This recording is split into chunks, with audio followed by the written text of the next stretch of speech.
जो मर्जी हो हम करेंगे। एक बात याद रखना, बीजेपी को मदद मत करो। बीजेपी का अगर तुम लोग मदद करोगे कोई, तो अल्लाह का कसम आप लोगों को कोई माफी नहीं करेगा, हम तो माफी नहीं करेंगे। नमस्कार, जय हिंद, वंदे मातरम, खुदा हाफेज, जय जोहर, इंशाल्लाह, जय बांग्ला, जय बांग्ला, जय बांग्ला। आबार देखा होबे, फिर मिलेंगे।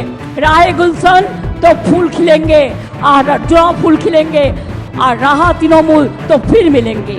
अनेक अनेक धन्यवाद, नमस्कार। पश्चिम बंगालच्या निवडणुका झाल्या, निकाल लागले, तरीही अजून मुख्यमंत्री पदाचा पेच सुटलेला नाही. कारण ममता बॅनर्जींनी खुर्ची सोडण्यास नकार दिला.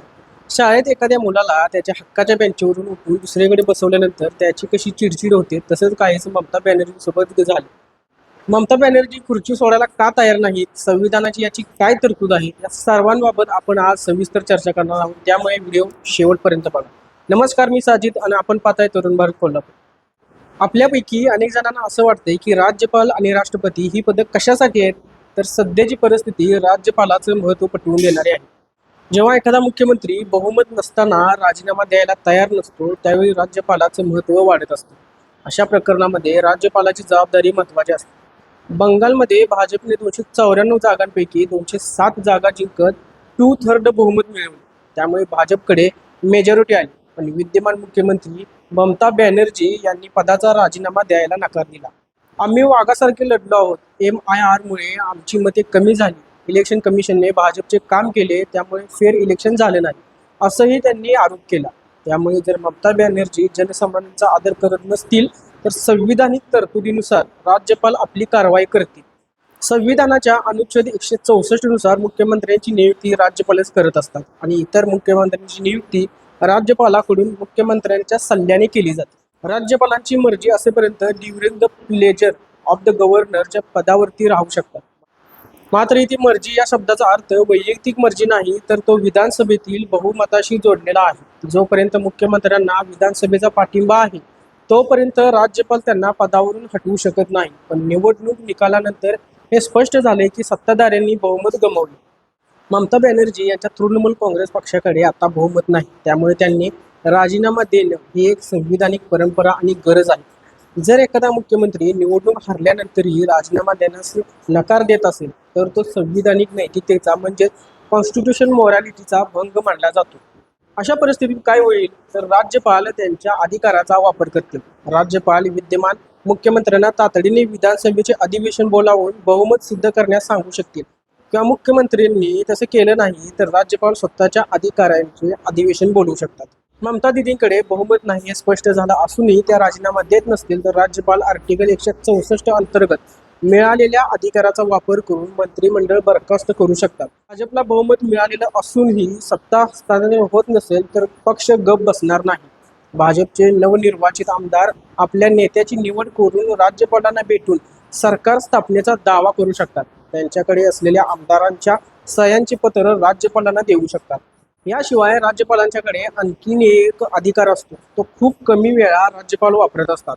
तो म्हणजे ते स्वतः मुख्यमंत्र्यांना पदावरून हटवू शकतात. परंतु अशी परिस्थिती सहसा येत नाही. परंतु ममता बॅनर्जी सध्या सगळ्या सिस्टमशी लढताना दिसत आहेत. अशा वेळी राज्यपाल राज्यामध्ये राष्ट्रपती राजवट लागू करू शकतात आणि हा सर्वात टोकाचा आणि कायदेशीर निर्णय असेल. संविधानाच्या चौकटीत राहून सरकार चालवणं शक्य असेल, तर राज्यपाल अनुच्छेद 356 नुसार राज्यामध्ये राष्ट्रपती राजवट लागू करण्याची शिफारस करू शकतात. ममता बॅनर्जींनी राजीनामा देण्यास नकार देणं ही संविधानिक यंत्रणा कोलमडल्याचा ठोस पुरावा मानला जातो. ममता दिदींनी पर्याय बघू असं वक्तव्य केले. शिवाय त्या निवडणूक याचिका दाखल करू शकतात. लोकप्रतिनिधी कायदा 1951 रिप्रेझेंटेशन ऑफ द पीपल ॲक्टच्या कलम 100 नुसार ममता बॅनर्जी निवडणूक निकालाला उच्च न्यायालयात आव्हान देऊ शकतात. मात्र निवडणुकीमध्ये भ्रष्टाचार झाला असून मतमोजणीमध्ये फेरफार झालाय. निवडणूक आयोगाने नियमांचे उल्लंघन केले असल्याचे त्यांना सिद्ध करावे लागेल, तरच हा निकाल रद्द होऊ शकतो. निवडणूक याचिका दाखल केल्यामुळे निकाल स्थगित होत नाही. जुन्या मुख्यमंत्र्यांना पदावरती कायमी राहता येत नाही. हा खटला बराच काळ चालतो आणि शेवटी त्यांना पदावरून पायउतार व्हावा लागतो. दुसरा मार्ग म्हणजे फ्लोअर स्टेटची मागणी. भाजपकडे बहुमत असलं तरी त्यांचे आमदार फुटू शकतात, आम्हाला पाठिंबा देऊ शकतात राजभवनाऐवजी विधानसभेमध्ये बहुमत सिद्ध करण्याची मागणी ते करू शकतात. SRI मुंबई खटल्यानुसार बहुमत फक्त विधानसभेमध्ये सिद्ध करता येत नाही, तर ते पुढे जाऊन त्या सर्वोच्च न्यायालयातही जाऊ शकतात. ममता दीदी निवडणूक प्रक्रियेमध्ये मोठ्या प्रमाणात अनियमितता झाली असल्याचा आरोप करत सर्वोच्च न्यायालयामध्ये थेट याचिका दाखल करू शकतात. निवडणूक आयोगाच्या निर्णयाला स्थगिती देणे किंवा नव्याने निवडणूक घेण्याची मागणी ते करू शकतात. अर्थात त्या फक्त मागणी करू शकतात. सर्वोच्च न्यायालय सहसा निवडणूक निकालामध्ये हस्तक्षेप करत नाही. न्यायालय त्यांना निवडणूक याचिका म्हणजेच इलेक्शन पिटिशन दाखल करण्याचा सल्ला देऊ शकतात. थोडक्यात सांगायचं म्हणजे बहुमत कोणाकडे आहे हे सिद्ध करण्याचे काम फक्त विधानसभेच्या सदस्य आमदारांना आहे, मुख्यमंत्र्यांच्या वैयक्तिक इच्छेला नाही. शेवटी ममता बॅनर्जींना कायदेशीररित्या पदावरती राहता येणार नाही.